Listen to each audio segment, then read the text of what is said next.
Hello, everyone. Welcome to this afternoon's webinar. It's great to see you all here. Thank you so much for joining. We've got a great subject to hear about today. This is the third in the series of webinars that the Large Herbivore Working Group have been hosting. So my name's Sarah King. I'm Rewilding Manager at Rewilding Britain and one of the members of the Large Herbivore Working Group. For anyone who doesn't know about the group, the Large Herbal Working Group is a group of different organisations and practitioners who are all looking to try and work towards having more large herbivores in Britain. So we've got some different areas of work. We've had a webinar so far on bison, we've had one on elk. And then today we're going to be focusing on our proxy herbivores. So thinking about cattle and horses. For lots of rewilding projects, they have some of these animals on their land already, but quite often the regulations and the legislation means that it can be quite tricky to allow those animals to act in a natural way. So one of the key areas of work for the Large Herbal Working Group is how can we put the foundations and enablers in place for those projects where it's suitable to hopefully encourage more natural behaviours with the ponies that are being used as a proxy for our extinct tarpon and the cattle that are being used as a proxy for the extinct aurochs. So it's brilliant that we are welcoming Stephanie today from the Lifescape project. The Lifescape project have been doing loads of work around the legislation and regulations around herbivores and how we can start to consider more of a semi-wild category to enable projects to have these animals living in a semi-wild way on their land. So this has been set up as a webinar. You should be able to access the chat. So if you've got any comments or you want to introduce yourself, please do use the chat function. We're going to have about half an hour of presentation, and then at the end, we'll have questions with Stephanie. So you should also see a Q&A function on Zoom to post your questions on there, and then we'll get through as many as we possibly can at the end. So without further ado, I'm going to pass over to you, Stephanie, to take us through this area of work. Great, thanks very much, Sarah. So yes, welcome everybody to this webinar about semi-wild or kept wild large herbivores. I'm Stephanie Smith and I manage the UK and EU rewilding law teams at Lifescape. So like Sarah says, we've had some really interesting presentations on elk and bison, but now we're going to think about the legal treatment of the kind of semi-wild animals and whether actually we need a kept wild category to solve some of the problems. So if I make a start, oops. Just first of all, really, just to kind of give a quick introduction to Lifescape and why we're looking at this. So Lifescape's a nature restoration charity. We've got about 20 people now working within Lifescape. And our vision is to create a world that's rich in wild landscapes. So apart from the legal team, we've got ecologists, social scientists, economists, and we work across a whole range of projects, and some of those are up on the screen at the moment, but all with the idea to create, restore, protect wild landscapes, not just in the UK, but in Europe and beyond as well. And like Sarah mentioned, we're members of the Large Herbivore Working Group. And for the last kind of 3 to 4 years, one of the key bits of work we've been doing is trying to understand the issues and the challenges around managing large herbivores in big restoration, rewilding type projects. What are the barriers? We've done a lot of work on that, and now we're thinking about, how can we actively remove those barriers? What can we do to move the law forward and to make it easier for people to have them in projects? As a quick mention about the Rewilding Law Hub, I'm going to talk about a lot of stuff today, but there's an awful lot of detail. I didn't want to bore you with loads and loads of lists of legislation. So there's more detail on the Rewilding Law Hub about a lot of what I'm going to say, and I'll kind of flag bits as I go through. So this is the hub. This is what it kind of looks like. We've got 7 jurisdictions on there, and there's almost 70 guidance notes on different types of rewilding aspects, things you might need to think about. And some of the project work that I'm going to mention is also on there as well. But in terms of what I'd like to talk about now, I'm going to start off by just giving a very quick overview of why large herbivores are important ecologically. And, I'm not an ecologist, I'm a lawyer, but I think it's kind of useful background to set out where the real blockers are in the legal system and why it doesn't quite fit what we need them to do. So I'll briefly talk about that. I'll talk about the current legal treatment of large herbivores, how they're managed at the moment, have a quick look at, is there flexibility in the regulations? What can we do as the law stands now? Talk about some projects that we've been working on where we've been actively looking to see if we can change things. And then discuss at the end, do we need a new category? Is actually the solution a new kept wild category of animals? So kind of starting with the ecological benefits, if we think back to some of the animals that Sarah mentioned at the beginning, the megafauna of Europe, the aurochs, the tarpan, the elk, wild boar, they shaped our vegetation through the way that they browse, they trample, wallowing, and bark stripping. And if we can have free roaming cattle, ponies, and pigs, they can stand in as ecological proxies and recreate those disturbance processes. And if they can do that, we can then have habitats and landscapes that have open glades, shrub mosaics, wood pasture. And they can do that in a way that, fence rotationally grazed livestock just typically don't. And to let them do that, we've got to be able to let them act naturally, which depends on freedom of choice, where to graze, when do they want to move around, what do they want to go and eat, how densely are they going to congregate in groups. And if the farmer makes those decisions for them, the landscape result isn't going to be the same. And just to put the context for kind of kept wild and where we're coming from on this, I think it's useful to have a look at the landscape we're talking about, because we're not talking about these large herbivores in a small farm on a few fields. We're talking about a big landscape because they need space to do these things. So if I move to this slide, conventional farming is not even on this. We've got a spectrum from wildlife friendly farming up to basically wild animals. And where we're thinking that, and we're talking about the benefits that these animals can have, is when they're in that naturalistic grazing column. So they've got to have, it's ambitious large-scale nature restoration projects where they've got that space to really restore ecosystem functions, and they need space to exhibit natural behaviours, so natural herd structures, foraging, etc., which is very different to the conventional farming that's not even on here, where you've got things like supplementary feeding, worming, fixed stocking densities, rotational paddocks, all limiting how they can behave naturally. So I think one of the challenges when we come to the legal bit in a minute is culturally how we think about these animals, because it's the same cow or the same horse, but it could be managed in different ways. And I think we need to think about that as a cultural adjustment, that we may be the same cow, but we're thinking about them in different ways when they're in that naturalistic grazing line. So there's a few things that kind of indicators there, about culling. If you're culling, it's for welfare purposes. It's not financially driven. Trying to limit the movement to as little as possible. They're in charge of when they want to move around. Populations that might be quite balanced between males and females. So that's where we're thinking about this kept wild category. It's not kind of intensive farming, and it's not even conservation grazing. It's more hands-off approach.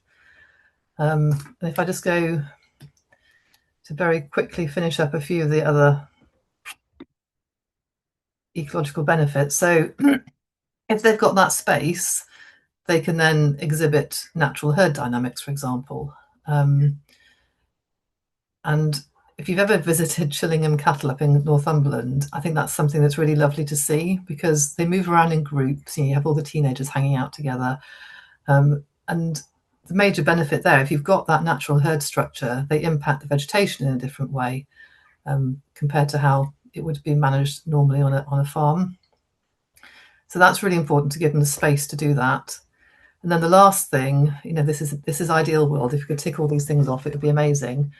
The role that carcasses can play in the landscape. So again, conventional farming, you can't leave carcasses unless it's very inaccessible, for example. But if we could get to the point where we could leave a carcass in the landscape as big as a large herbivore, much bigger than a small deer, you've got this amazing kind of pulse of ecological activity that then kind of cascades through all the different trophic levels. You've got scavengers, carrion feeders, invertebrate diversity, soil enrichment, all these things happen. And then even once the tissue's gone, you've got things like bones, hide, and hooves that can have little microhabitats, microclimates for other smaller animals. And if we think back to like the 1970s, when we would, and woodland management, we would clear deadwood out the forest because it was untidy. We didn't like it. And now we realise that leaving that deadwood has got a massive ecological function. And the same could be said for leaving carcasses in the landscape. So those are kind of in an ideal world, this would be how it would look from an ecological point of view, and how this naturalistic grazing areas could be managed. So this is the ambition. And then this is where we are at the moment legally. So we've got some challenges when it comes to managing large herbivores. And the main thing is how they're classified, because that spectrum I showed at the beginning, conventional farming all the way to wild, and these animals falling somewhere in the middle, unfortunately, that doesn't work legally at the moment, because these animals are either domestic livestock or they're wild. There is no middle ground. And that's regardless of whether they go into the food chain or not. And the reason for that is because in the legislation, the law defines requirements for how to manage animals on species. So, you've got sheep, cattle, pigs, goats, poultry, horses. They're all listed. And if they're listed, they're considered to be livestock stroke farm animals. So that's how they need to be managed. And that's the real problem here when it comes to naturalistic grazing, because the law doesn't care whether you've got them on your land for ecological purposes and not agricultural purposes. They're just classified as domestic livestock. And then if you look at some other species that we use and we'd like to use in rewilding projects like bison, you've got then an extra layer of regulations on top because they're considered to be dangerous wild animals. And I'll come on to a few more things about that later. So you've got a lot of obligations which conflict constantly with you trying to have more of a hands-off, let the animals do their own thing, let them have their natural herd structures. So we've got things like the identification, registration, and health checks that have to happen. So animals have to be ear tagged, they've got to have microchips, they need to have annual vet checks, they've got to be monitored and tested for TB. And then there's a whole load of legislation about how you manage those animals, whether they, fenced enclosures and to what degree they need to be fenced, what's the specification for those fences, how you've got to collect fallen stock, mandatory feeding and shelter, and then also periodic visits to the field. And all of that just makes it very hard to have more of a hands-off, less human interaction with these animals, which limits their ability to do what we'd like them to do from an ecological point of view.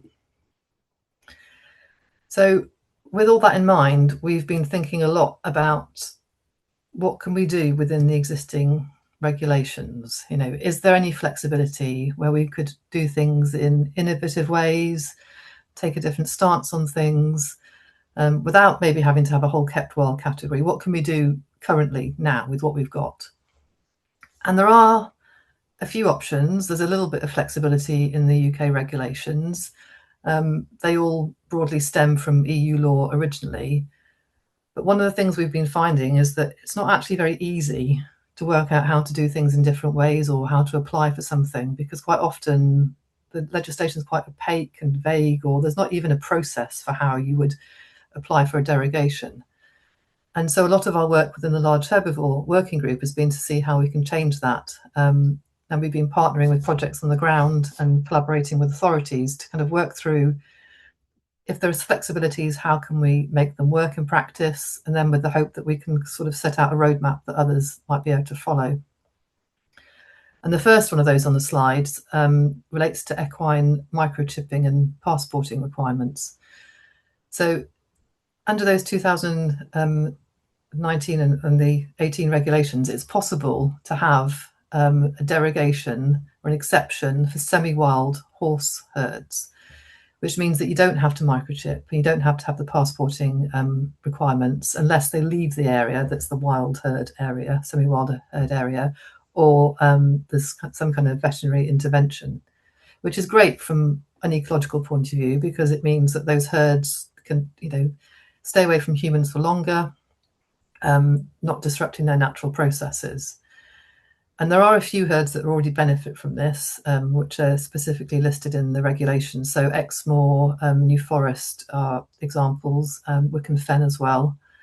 It's interesting that the horses on Exmoor and in the New Forest are managed in the semi-wild manner for cultural reasons rather than restoration ecological purposes. And I think that links back to something I said earlier about, we need to make this shift away from doing things from cultural, historical reasons and now seeing ecological just as important for maybe having some exemptions in regulations. So the downside to that is that no new herds have been added to those regulations since 2012, which was when Wick and Fen was registered. And I think part of the reason for that is that trying to get those regulations amended and working out how to apply for it isn't even written into the legislation. So there's no predefined process to follow. It's difficult, and it's difficult anyway, trying to amend legislation. It's time consuming. And it's a shame that the system in England is different to in Wales and in other European countries where the legislation actually sets out parameters and says, if you've got a minimum size of herd, minimum density requirements, either this is the application process or, you can take advantage of this exemption. So we've been, again, trying to do this practically. We've been working with NEP and their horses on this issue because we'd love to get the NEP semi-wild horses included within this so they could live in a wilder way. But ultimately, even once we get that through, we'd like to widen it so that we could have the legislation changed so that maybe it can say, yeah, if you meet these requirements, then you've got this exemption, or even to get to the point where there's a clear application process would be in itself a big win.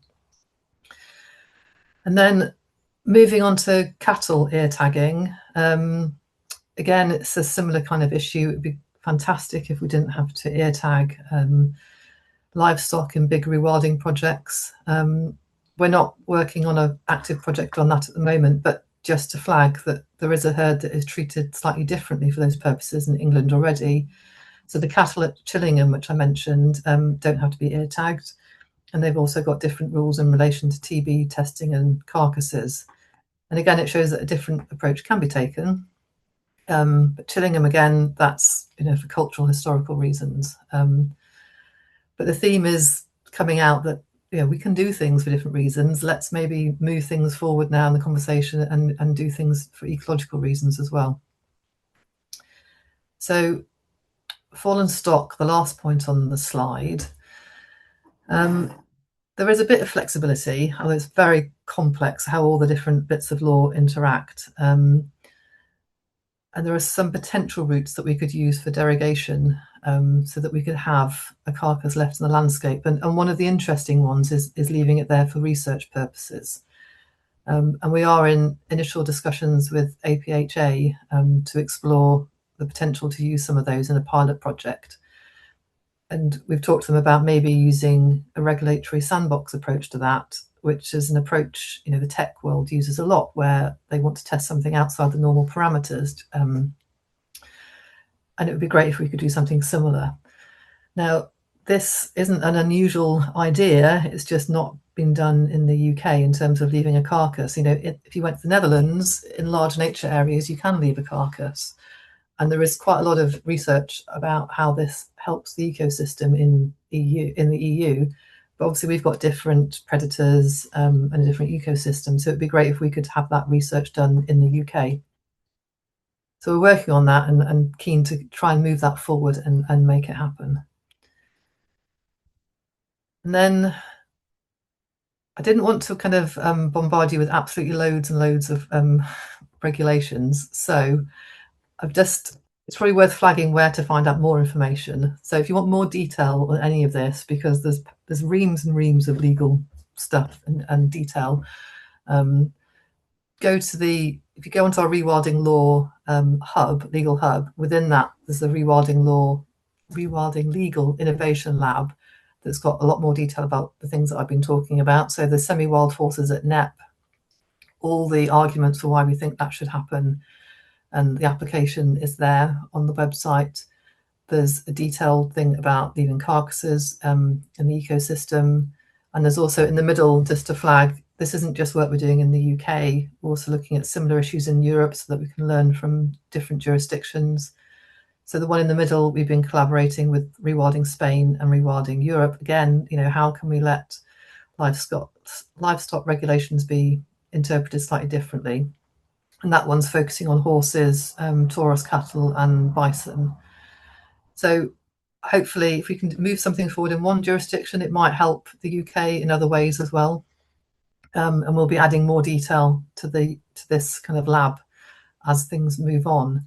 But as ever, if people have got practical examples that they're coming up against, please do let us know, because working through an actual project, we really understand the kind of the nuances and the blockers, and that's what is going to help us move the law on. I mean, sometimes there's an application process, but nobody follows it, and you don't know that until you've started the process. So yeah, just my email's at the end, but please do email if you've got things that you'd like to discuss.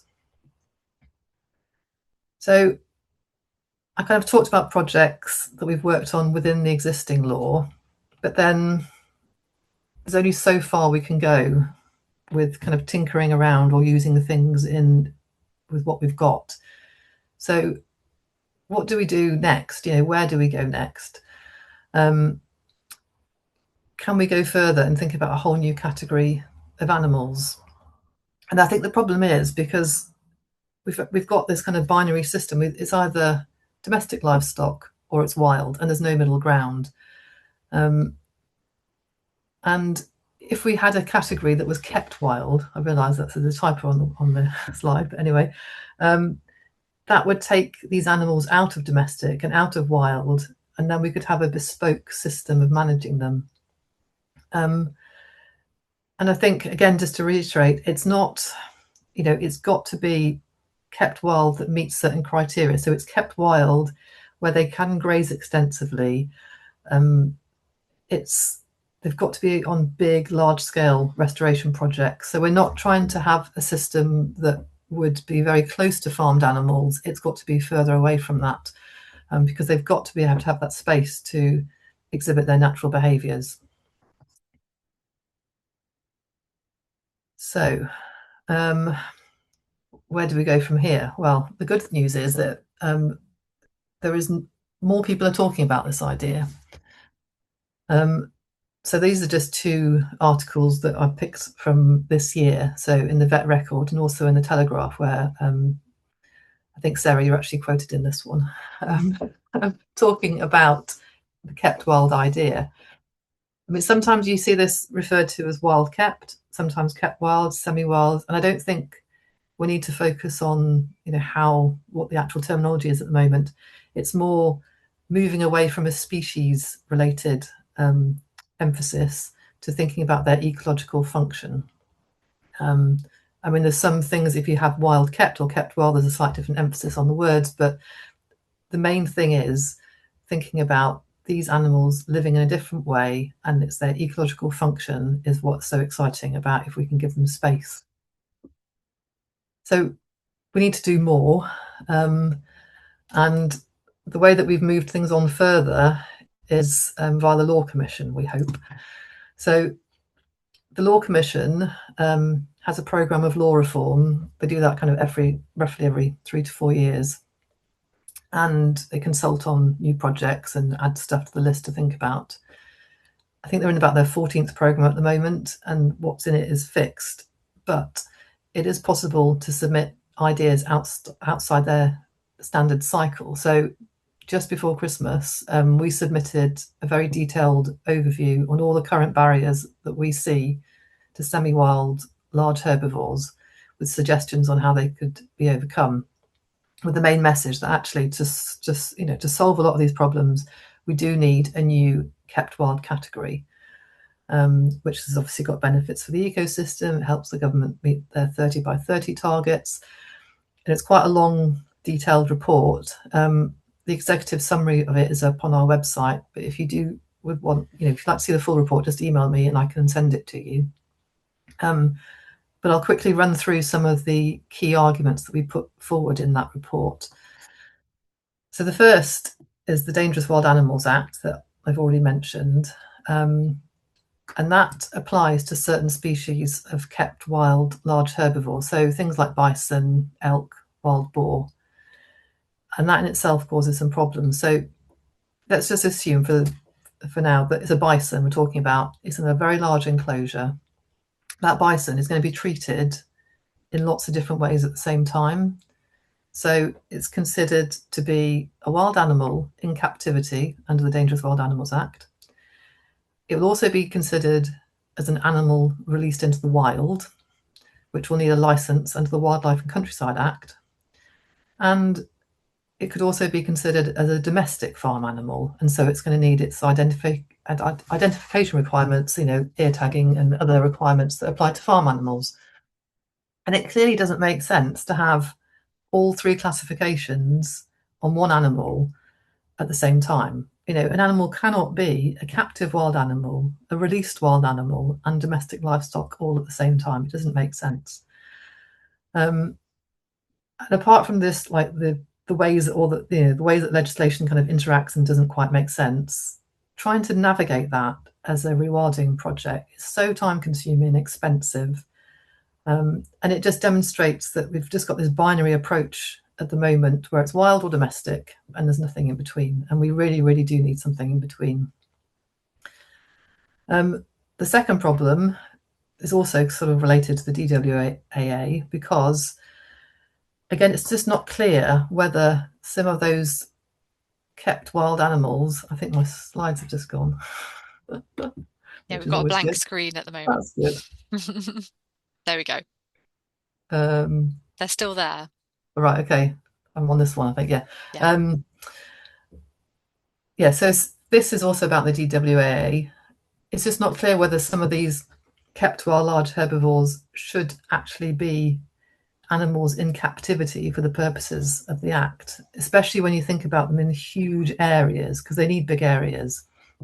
Much of the Dangerous Wild Animals Act was drafted to deal with exotic pets and to stop them escaping, not things like bison in large enclosures. So again, you've got practical issues about fencing requirements, that are probably overkill, public access restrictions. And yet, if you look at European projects, you can have bison, that are managed in a completely different way with very few risks. Some people say that actually there's no greater risk to bison that are properly managed than cattle. So we need to, again, to change our thinking around this. So if we had a new category, it would probably help with clarity on a license that was relevant to keeping bison and not trying to fudge it between all these different frameworks. Then moving on to animal welfare, again, there's just a lack of clarity about, how do you manage these animals, given that the idea behind this naturalistic grazing is that they should be able to live semi-autonomously. They shouldn't be reliant on humans all the time. And even if you say, well, they're not going to the food chain, does that improve things? It doesn't. There's a lot more detail in the Law Commission about this point. But unfortunately, there's a lot of ambiguity in the law about, preventing unnecessary suffering and how does that interact with animal welfare when they're living wilder lives. Are they considered to be under the control of man or not when you're in a huge enclosure? You think about elk, for example, how do you do that feasibly? So it's all a bit of a muddle about what people should be doing, what's reasonable. And it's just, if we had a new category, it would make things so much simpler. Identification rules, again, they still potentially apply, which is a problem for these animals. If they're going to give birth in remote areas, do we even know exactly what's going on? And then if you kind of rewind to, why have we got these identification rules? What are they trying to solve? For cattle, for example, the ID rules were put in place to help prevent the spread of BSE to humans via infected meat. And again, for horses, the purpose is considered to be human health purposes. Well, that's intensive farming model. But if you've got animals that are used in large scale nature restoration initiatives where they're living in lower densities, which reduces the spread of disease, and they've got less contact with humans anyway, is this the same argument that they have to be ear tagged or have identification straight away? Could there be relaxation on that if it was a kept wild category? Fallen stock, another thing that would be great to change, because we're very constrained at the moment by animal byproduct regulations, which are very specific about how you collect fallen stock, how they should be disposed of. Again, it's not entirely clear whether kept wild large herbivores fall always within scope. And there's practical difficulties in you've got a massive enclosure of even going to collect the carcasses when they're living autonomously and they can go over such a huge area.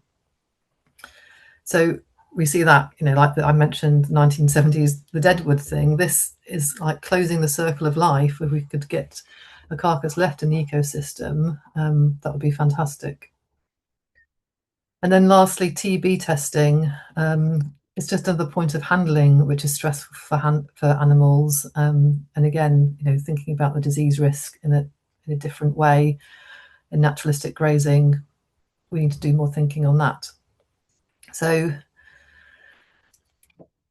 all of that work basically was proposing that we should have a new kept wild category. I think it would solve so many problems, and it would really reflect the way that these animals want to live, can live, and then they can do the ecological role that would be amazing if we let them.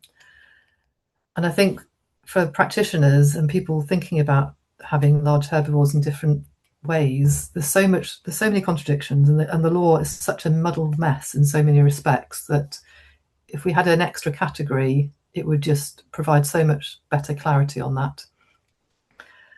And then, even trying to get the NEP exemption into those regulations has been difficult. So I can't imagine how difficult if we actually tackled every single bit of legislation individually. So we just avoid that whole need. If we had an extra category, it would be much simpler to stop this. It's domestic or it's wild. If we had a new category, it would just remove a lot of duplication. So that would be amazing if we could get there. In terms of extra information, you'll find it on the Rewilding Law Innovation Lab. We'll keep updating as we kind of move through the projects, as things change. When we hear back from the Law Commission, when we get further on with the net courses, we'll be updating and writing blog posts. So that's a great place to find out what's going on. But please do get in touch if you've got questions or you've got examples of projects or barriers that you're coming across, because it really does make a difference to what we can do if we hear about stuff that's happening on the ground. So, but thanks for listening and happy to answer questions. Thanks for that, Stephanie. That was brilliant. And just while you get your breath back after that presentation, I'm also the links to the Rewilding Law Hub and the Innovation Lab are in the chat if anyone wants to have a look at it. But also a shameless plug for our upcoming Large Herbivore Working Group conference, which we will be hosting on the 21st of September. It's going to be in Canterbury in Kent. Tickets are not on sale yet, but save the date in your calendars and we will send around when tickets are going to be available, which should be imminently. So if you've enjoyed all of the webinars that we've done as part of this series and want to find out more, that's the conference for you. So we'll let you know once tickets are on sale for it. But we've got some time for questions now. So thank you for those who have submitted questions so far. If you've got questions, then please keep them coming and we'll get through as many as possible. We're just going to start with a question that came in when you were talking about the pony derogation, Stephanie. And one of the questions was, are Dartmoor ponies in a derogation similar to the Exmoor pony derogation? I mentioned some of them, but no, well,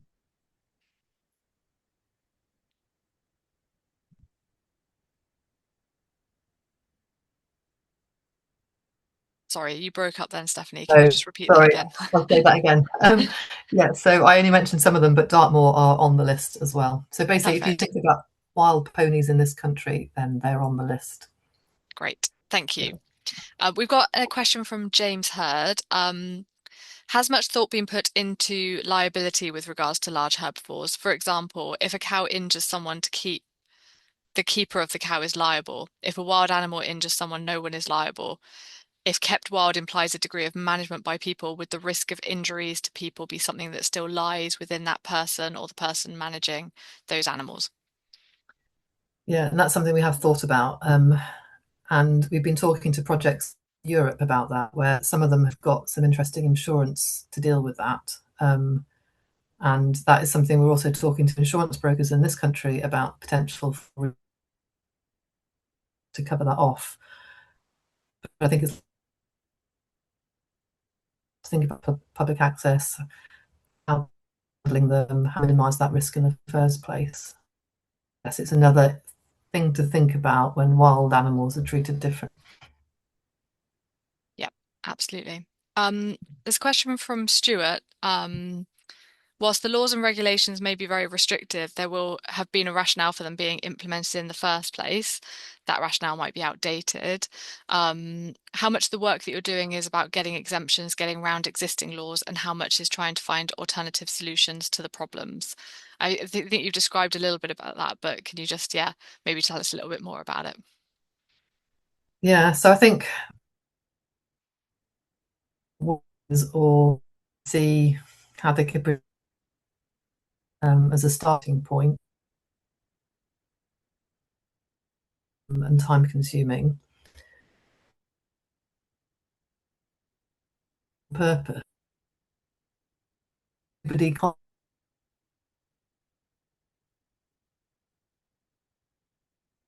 on a farm and the farm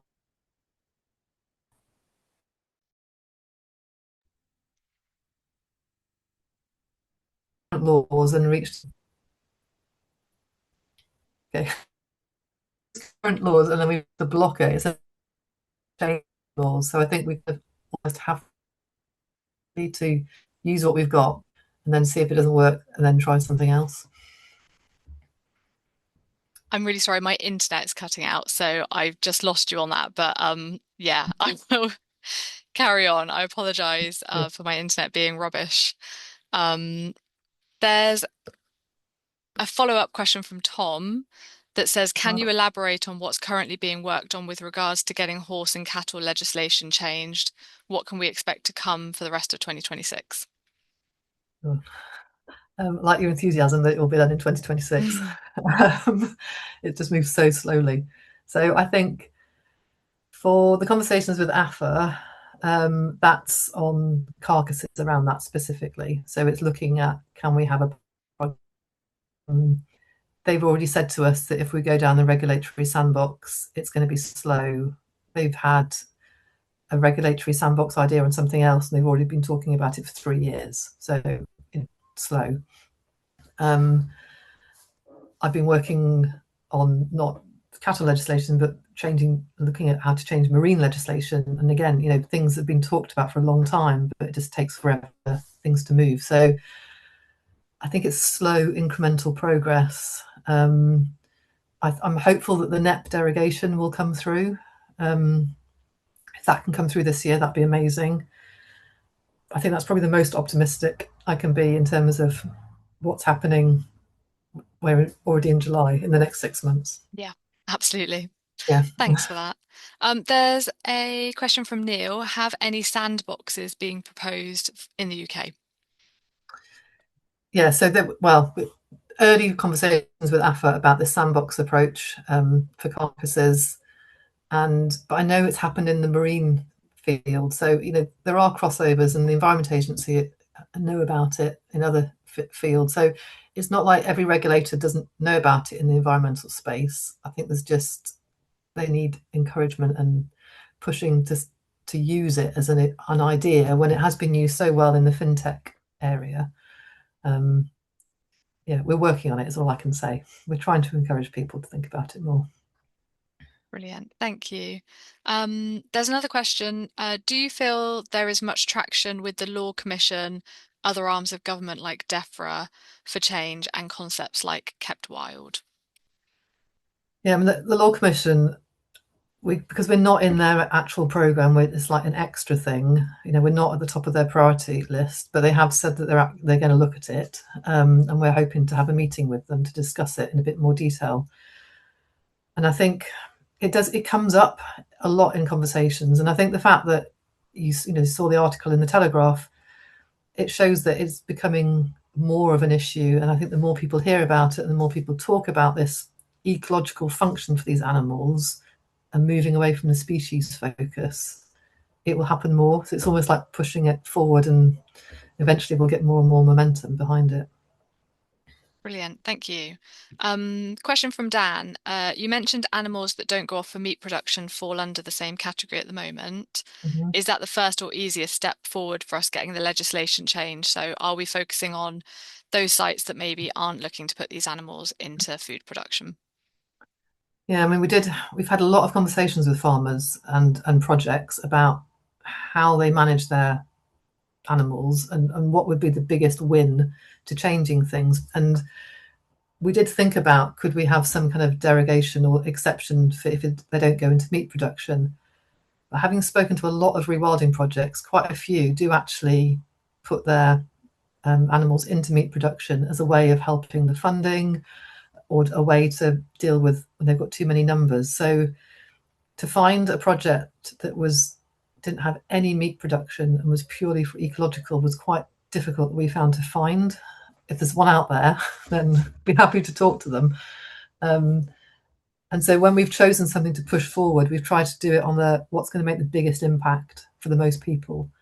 And so at the moment, we haven't found that is going to make the biggest impact. But if there's loads of people out there that are just doing it without meat production, then please let me know.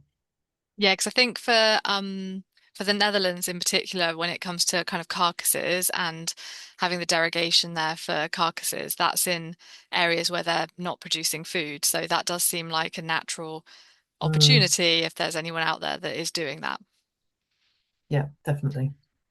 Great, thank you. So we've got a question from Ollie. So at WWT, who's a wetlands charity, Ollie's joining us from there. Do you see additional legislation challenges around herbivores near water?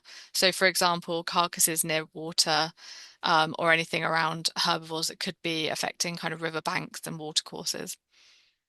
Yeah, so I think the carcass project would have to be, and we've kind of set out some parameters for APHA saying it would have to be within this area, very low TB risk, not near a watercourse, remote, not having public access, footpaths going nearby. So they have to be very controlled environment, I think, especially for the first ones, to see how it would work. When they do it in the Netherlands, it's big, big areas that they're doing it over. So we'd have to find somewhere that, again, kind of met enough. The risk assessment was worthwhile doing, basically. But yeah, water, we want to avoid it being near watercourses. Hmm. There's another question from Ollie, who says that pheasants have special status, allowing them to get the flexibility of both being wild and agricultural. Is that a model that could possibly be applied for wild herbivores as it's already in existence? Yeah, we've looked into game rules a lot because they do have this weird bit where they can be both. And there is, could we model it on that as a different way of thinking about it? It's interesting how, that's for economic reasons that you've got that, and we're doing it for ecological. So how do we to move into that sphere? But yes, that is it's a wild animal, and it's used for shooting, so it has dual functions. Yeah, we need something, and there's an argument we could put forward to why something could be considered two different things depending on how it's managed, a bit like game. I guess you also don't necessarily want to encourage some of that because I always think that pheasants have a strange legal status anyway. So I guess if you're using that as a blueprint, you could potentially be encouraging that weird status on Yeah, pheasants as well and causing us yeah, more problems in the future. that's a good point. Yes. Yeah. Great. Thanks, Stephanie. I feel like I'm firing questions at you, but there's lots coming in, so we'll try and get rid of as many, get through as many as possible. So a question from Robert. Do you think if the kept wild category was to be made law, that there would still be limits on the species that it could be applied to? So, for example, could it be applied to things like pigs, or would that be a species that might be excluded? Yeah, I think it depends on how they're managed over what area. So, if it's any farmed animal but it's living in a different way, does it meet the criteria of how it's managed, how what space it has, how it interacts? So, if you've got instead of a wild boar, you've got a very hardy type of pig that is kept wild, then I don't see why there's any reason why it couldn't be within a kept wild category. It's still if Mhm. it's performing that ecological function that's missing, then great. Brilliant, thank you. We've got a question from Dorrit. Dorrit did a Rewilding Network webinar for us a few days ago, and she was talking a lot about shooting cattle in the field for human consumption to reduce the need for them to go to abattoirs. So her question is that something that we're considering as part of this kept wild work or wider large herbal working group in terms of being able to shoot cattle in the field for human consumption to improve their welfare instead of sending them off to abattoirs.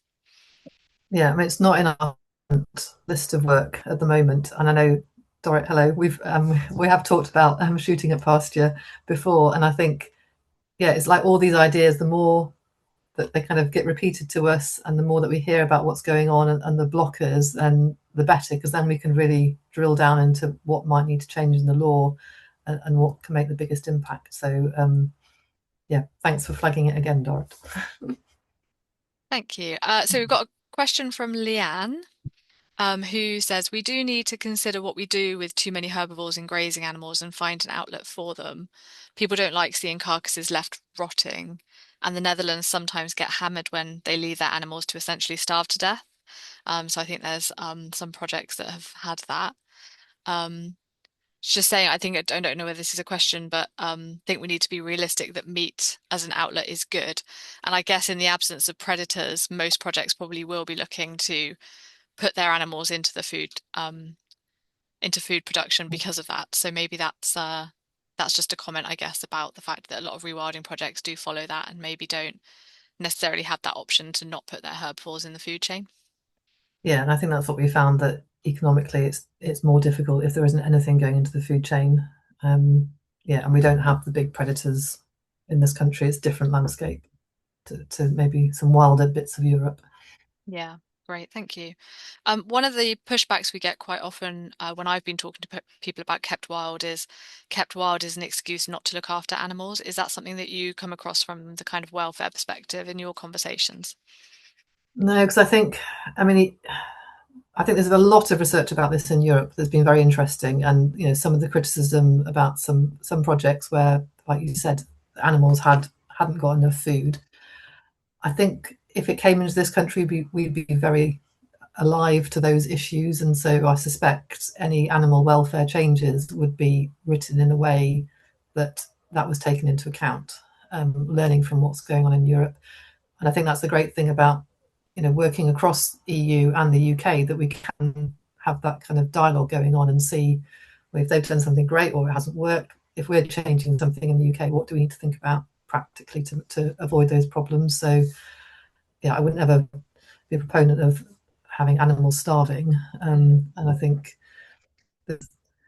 an interesting thing in Chillingham where they have the herd actually has a dynamic kind of stability in their numbers over time. And so if you leave a project for long enough, do you get to that point where actually it's a stable and there is enough food to sustain them. So Mm. um, there's a lot of research out there, I think, which is interesting on it. Yeah, but we'll take a massive mindset change, I guess, in terms of how we Yeah, view the animals and how we work with them as well. definitely. Um, what do you think is the greatest barriers to this legislation change that you're facing? Is it having to try and deal with the kind of legislation and fragmentation of it, or is it trying to find the projects? What's the biggest barrier that you're facing with this line of work?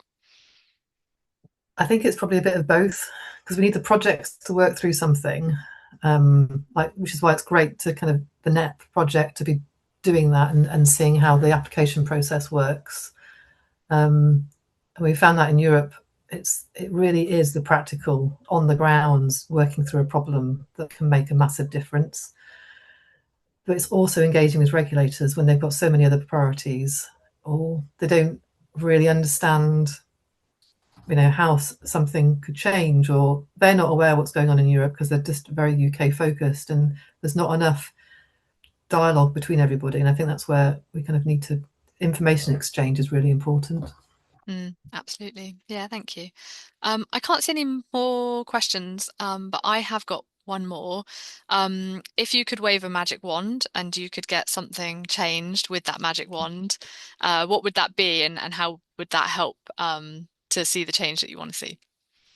Yeah, I think it is getting the kept wild category because I think that would make the biggest impact, and it would really unlock just a different way of thinking about how we view animals and what they can do. And I think, when we think about beavers and how we've changed and accepted them now, we need to do the same for animals that large herbivores and see them in a different way and really view their ecological function in a non-farming, conventional farming way. And that would be Mhm. amazing.